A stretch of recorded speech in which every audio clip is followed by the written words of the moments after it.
Hello మామ. నిజంగా చెప్తున్నా మామ, లైఫ్ ఈజ్ అన్ప్రెడిక్టబుల్ మామ. చేవెళ్ళ బస్సు యాక్సిడెంట్ చూసినాక లిటరల్లీ చెప్తున్నా మామ, నాకు కళ్ళల్లోకి వెళ్ళి నీళ్ళు వచ్చినాయి మామ. అసలు ఏం జరుగుతుంది మామ ఇండియాలో? మరీ అంత ఘోరం ఆ యాక్సిడెంట్. ఈ యాక్సిడెంట్లో 21 మంది మామ, 21 మంది చనిపోయారు. ఆ టిప్పర్ వచ్చి బస్ని గుద్దుతే మామ బస్సు 90%, 90 కాదు 95% డ్యామేజ్ అయిపోయింది మామ మొత్తం. అందులో టిప్పర్లో ఉన్న కంకర మొత్తం ఆ జనం మీద పడి చాలామంది చనిపోయారు మామ. చాలామంది ట్రీట్మెంట్ కూడా వాళ్ళు సీరియస్గా ఉన్నారు. ఈ యాక్సిడెంట్లో ఒక్కొక్కళ్ళు తల్లిదండ్రులను కోల్పోయారు. ఒక తల్లిదండ్రులు అయితే 3 కూతుర్లు మామ, 3 కూతుర్లు చనిపోయారు మామ ఒకేసారి. చూసావా మామ? వాళ్ళు తల్లిదండ్రులు కని పెంచి ఇన్ని సంవత్సరాలు పెంచితే దేవుడు ఒక చిటికెలో తీసుకుపోయిండు ప్రాణాలని. నిజం మామ, లైఫ్ ఈజ్ అన్ప్రెడిక్టబుల్. అసలు ఏం జరుగుతుందిరా ఇండియాలో?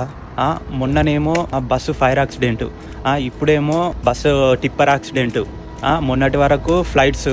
ఎట్లా పోయినా కానీ మన లైఫ్కి అయితే సెక్యూరిటీ లేదు. బస్సులో పోయినా చనిపోతాం, ట్రైన్లో పోయినా చనిపోతాం, బైక్లో పోయినా చనిపోతాం, ఫ్లైట్లో పోయినా చనిపోతాం, ఆఖరికి ఇంట్లో ఉన్నా చనిపోతున్నాం మామ. సో మామ, నేను చెప్పేది ఏంటంటే ఉన్నన్ని డేస్ ఈ చిన్ని లైఫ్లో సంతోషంగా ఉండండి మామ. నచ్చిన వాళ్ళతోటి, ఈ చిన్ని లైఫ్లో నచ్చిన వాళ్ళతోటి, మీకు నచ్చిన వాళ్ళతోటి ఈ కోపాలు, ద్వేషాలు, ఈ కుల మత భేదాలు పెట్టుకోకుండా నచ్చిన వాళ్ళతోటి మంచిగా ఉండండి మామ. ఎందుకంటే లైఫ్ ఈజ్ అన్ప్రెడిక్టబుల్ మామ. ఇవాళ పక్కనున్నోడు రేపు ఉంటలోడు. అర్థం చేసుకోండి మామ. ఇలాంటి ఇన్ఫర్మేటివ్ వీడియోస్ కోసం follow and subscribe my channel Vineeth vlogs. Thank you.